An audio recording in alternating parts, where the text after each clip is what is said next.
গাড়ির ভেতরে সানগ্লাস পরা আবার কোন ধরনের ফ্যাশন? ইজান বিরক্ত হয় এবারে। চোখ থেকে চশমা খুলে এক প্রকার ছুঁড়েই ফেলে পেছনে, গ্লাস উঠিয়ে দেয়। বদ্ধ গাড়ির ভেতরই এগিয়ে আসে ব্যগ্র ভঙ্গিতে। অনিন্দিতা হকচকায়, ভড়কায়, অস্ফুটে বলে, কি? Seat belt. ইজান এগিয়ে গিয়ে সিট বেল্ট টেনে দেয়। তার ওষ্ঠপুট বাঁকানো, দমফাটা হাসি আটকে রেখেছে ভেতরে। অনিন্দিতা ভেবাচাকা খাওয়া মুখটা দেখেই কেমন আনন্দ লাগে তার। অনিন্দিতা হাত ছেড়ে বাঁচল যেন। স্বস্তির নিঃশ্বাস ফেলে বলল শুধু, আপনার মতি গতি বোঝা বড় দায়। কি আন্দাজ করেছিলে? উত্তপ্ত নিঃশ্বাস আশ্রে পড়ে অনিন্দিতার গলার ওপর। শিহরণে কেঁপে ওঠে অনিন্দিতার গোটা তনু। মানুষটা এখনো সরেনি। একটা হাত উঠে আসে ইজানের পিঠে। মাথায় পেঁচানো সাদা রঙের ওড়নাটা আলগোছে টেনে ধরে ইজান। পিনটিন খুব কম ব্যবহার করার বদলতে এক টান দিতেই ওড়নাটা খুলে আসে। ইজান হাসকি স্বরে বলে, মাথায় শুধু উল্টাপাল্টা চিন্তা। বখাটেদের মতো ওড়না টানাটানি করছেন কেন? রাগ প্রকাশের আপ্রাণ প্রয়াস কণ্ঠে। ইজান ফিক করে হেসে নিশ্চিত এসে বসে। নিজের পাতলা চুলে হাত চালাতে চালাতে বলে, তোমার জন্য আমি আজন্ম বখাটেই শুই। টেবিলের উপর ফাইলের স্তূপ জমে আছে। শীততাপ নিয়ন্ত্রিত কক্ষটিতে দীর্ঘক্ষণ নীরবতা বিরাজমান ছিল। আকস্মিক বিকট শব্দে টেবিলের এক কোণায় পড়ে থাকা অবহেলিত ফোনটি বেজে ওঠে। নীরব কক্ষ যেন মুহূর্তে সরব হয়ে ওঠে। এতক্ষণে ধরে রাখা প্রবল মনোযোগে ভাটা পড়ায় ইয়ামিন বিরক্ত হয় বেশ। মসৃণ কপালে গুটিখানেক সূক্ষ্ম ভাঁজ পড়ে। সরু চোখে সে ফোনের দিকে চেয়ে রয়। স্ক্রিনের বাতি নেভার অপেক্ষা করলেও বিশেষ লাভ হলো না। কল একসময় কেটে গিয়ে ফের এলো। ইয়ামিন বুঝতে পারল অপাশের ব্যক্তিটি নাছোড়বান্দা। হাত থেকে নীল রঙা বল পেনটা নামিয়ে ফোনটা টেনে আনলো কাছে। স্ক্রিনে 11 ডিজিটের নাম্বার ভাসছে, নাম ধাম নেই। ইয়ামিন রিসিভ করে প্রায় সাথে সাথে রাশভারী কণ্ঠে জিজ্ঞেস করে, ইজ স্পিকিং। আসসালামু আলাইকুম, আমি রিদি। ইয়ামিনের কপালে সূক্ষ্ম ভাঁজের সংখ্যা বাড়ে। বিভ্রান্তি নিয়ে শুধাই, সরি ক্যাডার সাহেব, আমি বলছি রিদি, চিনতে পাচ্ছেন না? ইয়ামিন থ মেরে গেল। যান্ত্রিক শোনালো তার কণ্ঠ। রিদিমা? রিদি লাজুক হাসে। গাল দুটো টকটকে রক্তজবার রূপ ধারণ করে অবিলম্বে। মিহি সুরে বলল, জি। ইয়ামিনের এবার অস্বস্তি হয়। বেশ ইতস্তত কণ্ঠে শুধায়, কেমন আছেন? ভালো। আপনি কি অফিসে? হুম। খুব ব্যস্ত? হুম। ডিস্টার্ব করলাম? কিছুটা। ক্ষুদ্র এই শব্দটা রীতির আগুপাকু করা মনটাকে পিষে ফেলল। অনুভূতির জোয়ারে ভেতরটা আন্দোলিত হচ্ছিল এতক্ষণ। এবারে কিঞ্চিত দমে গেল। চোখ মুখ শিথিল হয়ে আসে। নির্জীব গলায় শুধু বলে, ও। ইয়ামিন তপ্ত নিঃশ্বাস ছেড়ে স্বাভাবিক কণ্ঠে জিজ্ঞেস করে, বাসা সবাই কেমন আছে রিদিমা? ভালো। নাম্বার কোথায় পেলেন? নিধি আপুর থেকে। নিধি আপু পেয়েছে ইমাদ ভাইয়ার থেকে, আর ইমাদ ভাইয়া। বুঝেছি রিদিমা, আর বলা লাগবে না, রাখছি। ফ্রি হয়ে কল দেব, বাই। না, সে মুখের ওপর কল কাটল না। অপেক্ষা করলো কখন রিদির ধৈর্য চ্যুতি ঘটে। রিদির ধৈর্য কম। সে জানে সেকেন্ডের মাথায় সংযোগ বিচ্ছিন্ন হয়। ইয়ামিন স্বস্তির শ্বাস ছেড়ে এবারে সোজা কল লাগায় ইমাদকে। ইমাদ তখন পড়ে পড়ে ঘুমোচ্ছে। তার গতকাল নাইট ডিউটি ছিল। রিংটোনের শব্দে তার ঘুম ভাঙায় মেজাজ খারাপ হয়। ফোন ধরেই সে বলে, কি চাই? তুই আমার নাম্বার রিদিমাকে দিয়েছিস কেন? ইমাদের ঘুম উবে যায়। লাফ মেরে উঠে বসে। ঘুম জড়ানো স্বরে বলে, কল দিয়েছে নাকি? আমার প্রশ্নের উত্তর দে। আরে নিধি চেয়েছে। আমি ভাবলাম ওর দরকার, জানতাম না ও সোজা রিধিকে দিয়ে বসবে। যাকে দিয়ে ভালোই করেছে। বিয়ের আগে কথা টথা বলতে পারবি। এখন বল, ও কল দিয়েছিল, কি বললো? ইয়ামিনের বক্ষতালু অবধি ছ্যান করে উঠে রাগে। ফোন কাটে খট করে। হিমাদের কিছু স্বভাব তার বড্ড অপছন্দ। নাম্বার দেওয়ার আগে পারমিশন নেওয়া উচিত ছিল। হিমাদ হতাশে আবার উপর হয়ে শুয়ে পড়ে। নরম বালিশে মাথা রেখে চোখ বুঝলেও আর ঘুম আসে না। মাথায় আরেক টেনশন চেপে বসেছে। রিদিমা নিধির খালাতো বোন। ইন্টার্নশিপ শেষ হওয়ার পর বাসায় নিধির কথা বলেছে হিমাদ। নিধি তার সমবয়সী। কলেজ লাইফে দেখা হয়েছিল। প্রেমের শুরুটা হয়েছিল বিদায় অনুষ্ঠানের দিন। একটা কিন্ডারগার্টেনে পড়াচ্ছে আপাতত। কামিনীর হিসেবে আপত্তি ছিল না কখনোই। তবে তার মনে একটা সুপ্ত ইচ্ছা ছিল, যমজ ছেলে দুটোকে তিনি একসঙ্গে বিয়ে দেবেন। এদিকে দেখতে যাওয়ার দিন চোখে পড়ে রিদিমাকে। শ্যামলা গড়নের মায়াময়ী সে, দারুণ মিশুক। কামিনী তাকে মনে ধরতে তিনি তার জন্য প্রস্তাব দিয়ে বসলেন। রিদিমার মা নেই, বাবা ভাই আর ভাবির সাথে থাকে। অনার্স ওঠার পর থেকেই বাসায় বিয়ের গুঞ্জন উঠছিল। বেশ কয়েকটা প্রস্তাব এসেছিল, কিন্তু তার বাবার মন কাড়ল এই প্রস্তাবটাই। সেবারে বিয়ের কথাবার্তা মোটামুটি সেরে এসেছেন কামিনী। নিজের সিদ্ধান্ত ইয়ামিনকে জানাতে সে ভয়ানক রেগে গেল। রেগে মেগে সে কত কথা শোনালো সবাইকে। ইমাদ তাকে বোঝালো বেঁচে থাকার জন্য একজন সঙ্গী প্রয়োজন। পিসিএস এর প্রস্তুতি, এক্সাম, রেজাল্ট, তারপর চাকরি, এগুলো পিরিয়ড শেষে ইয়ামিন একটু ধাতস্থ হয়েছে এতদিনে। ইমাদ তাকে খুব করে বোঝালো, রিদিমার গুণাগুণ শোনালো। ইয়ামিন মানল না। তবে সময় গড়াতেই কামিনী ইনিয়ে বিনিয়ে ব্ল্যাকমেলিং শুরু করলেন। সঙ্গে যুক্ত হয়েছে ভাবিমণিও। ইয়ামিনকে পরাজিত করেই তারা বিয়ের ব্যাপারে হ্যাঁ বলে দিয়েছে। খুব শীঘ্রই 3 পরিবারের বৈঠক বসবে, বিয়ের তারিখ ঠিক করা হবে। ইন্টারভিউ কেমন গেল? ভালো মামুনি, তবে ওরা শুধু রেফারেন্স চায়, বিরক্তিকর। হয়ে যাবে, চিন্তা করিস না। কামিনী হাত বাড়িয়ে তাকে কাছে আনলেন। অনিন্দিতা আলগোছে তার কোলের ওপর মাথা হেলিয়ে দেয়। সে ভোর 5টায় উঠেছিল। মাথার ভেতর চিনচিন ব্যথা হচ্ছে। বিয়ের তারিখ ফেলেই আমরা শপিং এ চলে যাব। মামুনি, ইয়ামিনকে আরেকবার জিজ্ঞেস করো। তার এমন বিয়ে বিদ্বেষী মনোভাব জানতে পারলে হৃদির খারাপ লাগবে। কামিনী হাসলেন, বললেন, এই জান ঠিক ওর মতো ছিল, বুঝলি? বিয়ে করবে না বলে ঘ্যান ঘ্যান করতো অনেক সময়। তারপর ধরে বেঁধে বিয়ে দিলাম। এখন দেখ কেমন পাগলামো করে। ইয়ামিনটাও ঠিক ওরই স্বভাবের। দেখিস সব ঠিক হবে। আমার কি যে সুখ সুখ লাগছে জানিস। নাতি নাতনি দেখলাম, ছেলেদের বউদের দেখলাম, কিন্তু তোদের বাবা।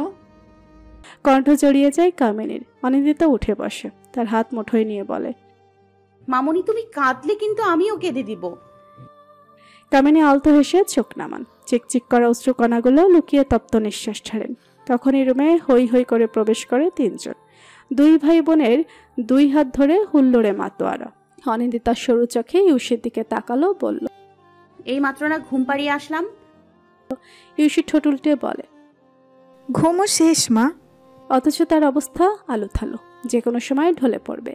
অনিন্দিতা তাকে নিজের কাছে আনে। এলোমেলো বাদামি চুলের গোছা গুছিয়ে কোলে নেয়। ইউসি মিনমিনে করে বলে, না, ঘুমও পাই। অনিন্দিতা তাকে বুকে চেপে ধরে বলে, আচ্ছা ঘুমাও সোনা, মা আছি। ইউসি আরামে চোখ বুজে। তার ঘুম ভেঙে গেছিল মা পাশ থেকে উঠে যাওয়ায়। মায়ের শরীরের মেদুর ঘ্রাণটা নাকে না এলে স্বস্তি চেয়ে মিলে না। এ আজ একদৃষ্টে মা আর বোনের দিকে চেয়ে আছে। তারা হাতে পায়ে বড় হয়েছে। মায়ের ছোট্ট কোলে তাদের আর জায়গা হয় না। মা তারপরেও তাদের কোলে নেয়, আদর করে। আমার বাচ্চার মন খারাপ? অনিন্দিতা চাপা স্বরে প্রশ্ন ছুড়ে। ইয়াস দুধারে মাথা নাড়িয়ে প্রশস্ত হাসে, বলে, ভাইয়ের খারাপ। কেন? ইহাব হাই তুলে জবাব দেয়, আমার এক বন্ধু বিদেশ চলে যাচ্ছে মা। বাবাকে বললাম আটকাতে, বাবা আটকালো না। এটা কি ঠিক? অনিন্দিতা এক পেশে হেসে বলে, তুমি কি বাবার উপর রাগ? ইহাব বিছানে উঠে তার হাঁটুর ওপর মাথা রেখে বলে। গায়ের সঙ্গে এঁটে গেল।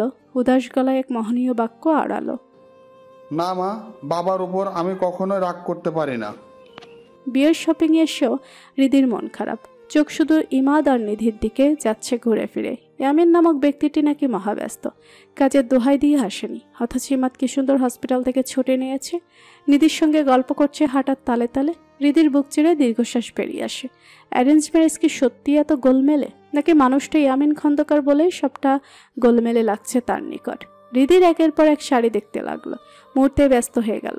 ব্যস্ততা তাকে এতটাই গ্রাস করলো যে পাশের টুলে একসময় কেউ এসে বসেছে, তা সে খেয়ালই করলো না। নিধিকে একটা শাড়ি দেখানোর জন্য পাশ ফিরতে এসে ব্যাকরুদ্ধ মনে যায়। ফর্মাল ড্রেস আপের ইয়ামিনের চেহারাটা গম্ভীর, দৃষ্টি স্থির হৃদির দিকেই। হৃদি হা হয়েছে।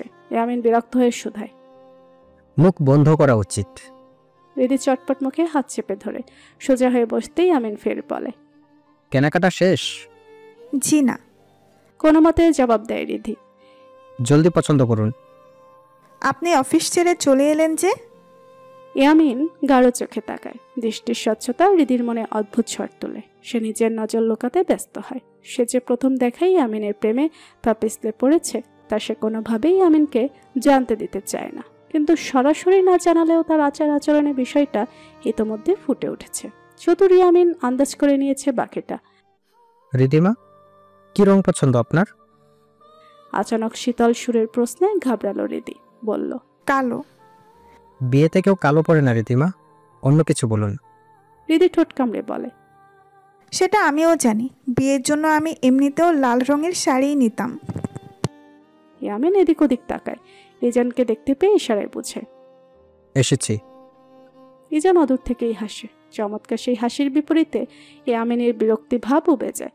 চোখ সরিয়ে পুনরায় তাকায় রিদিমের দিকে। খুশ রে, আমার মেয়ের পাসপোর্ট কই? খুশি হন্তদন্ত পায়ে এগিয়ে আসে। হাতে তার সবুজ রঙের পাসপোর্টটা। নিব্রাসের দিকে তা এগিয়ে দিয়ে বলে, এই যে। নিব্রাস স্বস্তি পায় এবারে। যা চিন্তাই না হচ্ছিল, তিনজনের পাসপোর্ট টিকিট একপাশে সরিয়ে রেখেও বলে, প্যাকিং শেষ না? আর কিছু বাকি?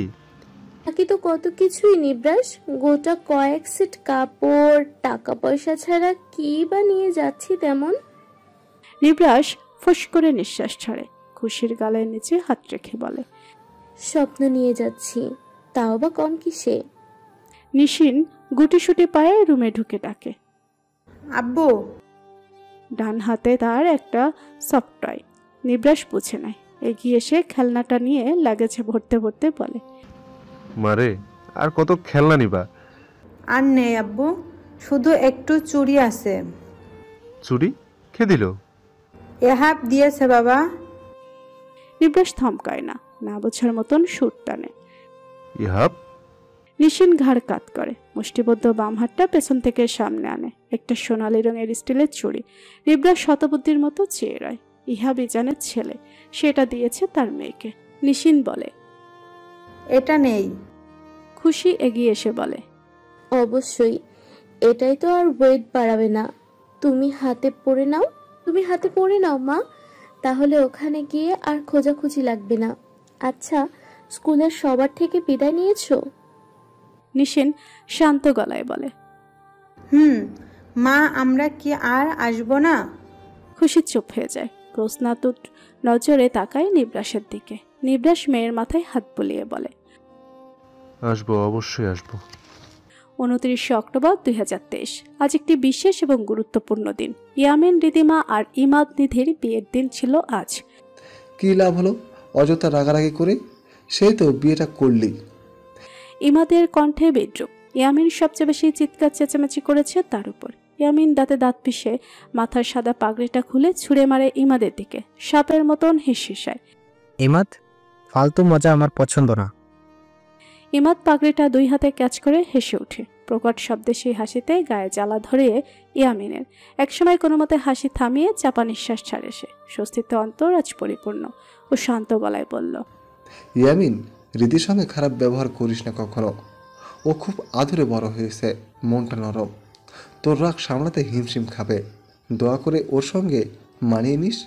ভালোবাসা একসময় এমনিতেই হয়ে যাবে। ইয়ামিনের চিত্ত শীতল হয়। সে রোবটের মতন সোজা হয়ে দাঁড়িয়ে মস্তিষ্কে গেঁথেছে ইমাদের শেষ বাক্যটা। দ্বিতীয়বার কাউকে ভালোবাসা কি আদৌ সম্ভব? ইমাদর কাঁধে হাত রাখলো। ভেতরকার ক্রোধ দমে গেল ইয়ামিনের। বুক নিংড়ে বেরিয়ে আসে একটা ক্লান্তির বড় দম। নিজেকে ধাতস্থ করেও বলল, চিন্তা করিস না ইমাদ, আমি রিদিমার সঙ্গে মানিয়ে নেব। ভালোবাসার গ্যারান্টি দিতে পারছি না, তবে আমি কখনো ওকে অবহেলা করব না। আমার দিক থেকে আমি যথাসাধ্য চেষ্টা করব। কথাটুকু বলে ঘুরে দাঁড়াই আমি। চটপট পায়ে ঢুকে যাই ঘরে, যেখানে তার সদ্য বিবাহিতা স্ত্রী রিদিমা অপেক্ষারত। ইমাদের অষ্টপুটে এক চিলতে হাসি উদয় হয়। নিজেও পা বাড়ায় রুমের দিকে। নিধির অধীর অপেক্ষায় বসে আছে। ইমাদ যেতে যেতে বিড়বিড় করে, তুই আবার প্রেম করবি ইয়ামিন, আবার ভালোবাসবি। রীতির উপর আমার আশ্বাস আছে। ও কোথার খেলাপ করবে না, তোকেও পরিবর্তন করবেই ইয়ামিন। ইয়া জিহাব ইউসি বাড়ির সামনের অংশে খেলছে। সঙ্গ দিচ্ছে জ্যাকো আর শশী। জ্যাকোর বয়স হয়েছে। ছুটোছুটি তেমন করলেও বাড়ির বাচ্চা কাচ্চা বেরোলে সে জম্পেশ খেলাধুলা করে। অনিন্দিতা সশরীরে বাচ্চাদের খেয়াল রাখতে বলে উপরে উঠে আসে। ক্লান্তিতে সারাদিনের ধকলে তার শরীর টলছে। বিছানায় পা ঝুলিয়ে বসতে ব্যালকনি হতে পুরুষালী তর্জন ভেসে আসে। অনিন্দিতা, বেলকনিতে আসো কুইক। টালমাটাল পায়ে হেলে দুলে অনিন্দিতা সেখানে উপস্থিত হয়। কোমরে এক হাত চেপে ধরে ক্লান্তি ছড়া স্বরে বলল, জি বলুন। ইজান দেয়ালে পিঠ ঠেকিয়ে টাইলসের উপর বসে আছে। হাতের ইশারায় অনিন্দিতাকেও বসতে বসল। সে ধীরে সুস্থে বসতে একটানে কাছে টেনে নিয়ে নিজের সঙ্গে মিশিয়ে ফেলল। অনিন্দিতার পিঠ তার বুকে ঠেকল সঙ্গে সঙ্গে। মাথাটা এলিয়ে সম্পূর্ণ ভর ছেড়ে আবেশের চোখ বুঝল অনিন্দিতা। গালে গালে ঘর্ষণ হতেই তার কপাল সংকুচিত হয়। এক হাত উল্টোভাবে অমসৃণ গালে ছুঁয়ে ধিমে আসা কণ্ঠে বলে ওঠে, কেন যে গোফ কাটলেন, দেখতে এখন কেমন লাগে জানেন? লাগে সদ্য ভার্সিটি পাশ করা কোনো মাস্তান। তুমি তো বললে যে আমি বুড়ো হয়ে যাচ্ছি, তাই তো গোফ কমালাম। অনিন্দিতা শব্দ করে হেসে বলে, সে তো মজা করে বলেছি, ওই সে আপনার মাথায় একটা সাদা চুল পেকেছে বলে। ইজান ধীর স্বরে প্রসঙ্গ পাল্টালো, তোমার ছেলের একজন বন্ধু আছে, জুনিয়র মেয়ে বন্ধু। তার বাবা দেশ ছেড়ে চলে যাচ্ছে সপরিবারে। মজার ব্যাপার কি জানো? ওর বাবা আমার এককালের শত্রু। অনিন্দিতা হতভম্ব উদ্দেল স্বরে জিজ্ঞেস করে, কি? কে সে? নিবরাস। ও একবার হিমালয়কে কাজে লাগিয়ে আমার উপর অ্যাটাক করেছে। আপনি কিছু করেননি? প্রথমে ভেবেছিলাম সবকিছুর মূলে ও, কিন্তু ও হিমালয়কে ফুসলায়নি। সেখানে তৃতীয় পক্ষের হাত ছিল, বুঝলে? অনিন্দিতা বাকরুদ্ধ। রাজনীতিতে কত জঞ্জাল, কত রহস্য। ইজানের বিমোহিত স্থির দৃষ্টিতে অনিন্দিতার পানে স্থির। পূর্ণতার অদ্ভুত শীতলতা তার বুকে ভর করেছে। এই অনুভূতি পুরনো, খুব যতনে বুকে পুষে রাখা। সন্ধ্যার সাজ রব তখন। ব্যালকনিতে বিকেলে দুর্বল ক্ষীণ মিঠে রোদ আছড়ে পড়ছে। লাল সূর্য অস্ত যাচ্ছে অন্তরিক্ষের পশ্চিম প্রান্তে। নিরুত্তাপ তেজহীন রোদের একাংশ কিরণ রাজত্ব চালাচ্ছে অনিন্দিতার ফর্সাটে মুখশ্রীতে। এজান ঘরে ডুবে, ইউসি ঠিক যেন অনিন্দিতারই প্রতিচ্ছবি। বাদামি ঢেউ খেলানো চুল, ডাগর ডাগর বাদামি নেট্যযুগল, সবটাই সে পেয়েছে মায়ের কাছ থেকে। ফিনফিনে হিমেল হাওয়ার মতন কণ্ঠনালী চিড়ে মৃদু স্বর তুলে ইজান, অনিন্দিতা চোখ খোলো, সামনে তাকাও। অনিন্দিতা ফট করে চোখ খুলে চকিতে দৃষ্টি রাখে সম্মুখে। সূর্যাস্তের মতন মনোমুগ্ধকর দৃশ্য বোধহয় ধরণীতে খুব কম রয়েছে। ইজানের বাম হাতে একটা লাল গোলাপ বাগান থেকে ছিঁড়ে এনেছিল।